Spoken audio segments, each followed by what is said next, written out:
UPSC CSAT 2021 700 ते 1000 पर्यंतच्या पूर्णांक संख्यामध्ये अशा किती पूर्णांक संख्या आहे ज्यांच्या अंकाची बेरीज 10 येते? बेरीज 10 पाहिजे की नाही? आपण 700 पण सुरुवात केली. 700 अंकाची बेरीज किती आली? 7 आली. मग 701, 702, 703 पहिला आकडा होणार आहे. 703 आला. मग उत्तर काय बघा बरे, 703. आता पहा 704, 705, 706 होणार नाही. आता डायरेक्ट आपण 710 घेतलं तर 7 आणि 1 8 होणार. 711, 712 होणार पहा. 7 1 7 आणि 8 10 712 आले. 712 पहा 712, 713, 714. आता 720 घेतले तर काय होणार? 9 आले. 721 आले पहा. 721 721 आले. नंतर 700 गेले. नंतर 730 घेतले. 7 आणि 3 10. 700 किती आले? 30 आले. आता याच्या पुढच्या तुम्ही कोणत्याही संख्या घेतल्या, 730च्या पुढच्या कोणत्याही संख्या घेतल्या तर अंकांची बेरीज ही जास्तच होणार. म्हणजे 731 घेतले, 732 घेतले, पुढे घेतले, मग 740 आले. अंकाची बेरीज वाढ जाणार आहे. 10च्यात येऊ शकतच नाही. त्यामुळे 7चा प्रश्न मिटला. आता 800चा आता 801 घेतला, 9 आली. 802 आले, 10 बेरीज आली. 802 ची बेरीज 10 आली.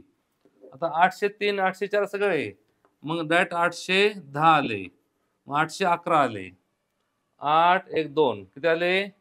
811 आले. आता 812, 813 गेले की 820 होणार. 8 आणि 2 10. 820 आले. आता पहा बरे, याच्या पुढे तुम्ही 821 म्हटले, 822 म्हटले, सगळे बेरजा या 10च्या पुढेच होणार आहेत. पहा याच्या पुढच्या तुम्ही कोणत्याही बेरजा घेतल्या तर त्या कशा होणार? 10च्या पुढे जाणार आहे. त्यामुळं उत्तराला 802, नंतर 811 आणि 820 आले. आता 9 घेतला, 900, 901, 901 घेतले, 10 बेरीज झाली.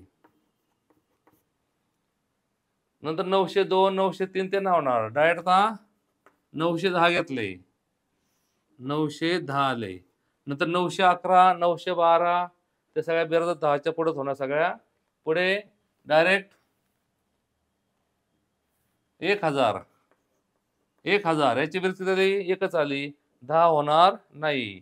999 घेतले, नाही होणार. 910च्या पुढच्या कोणत्या संख्या घेतल्या बेरीज ही 10 पेक्षा जास्त होणार. मग संख्या किती आल्या? 1 2 3 4 5 6 7 8 9.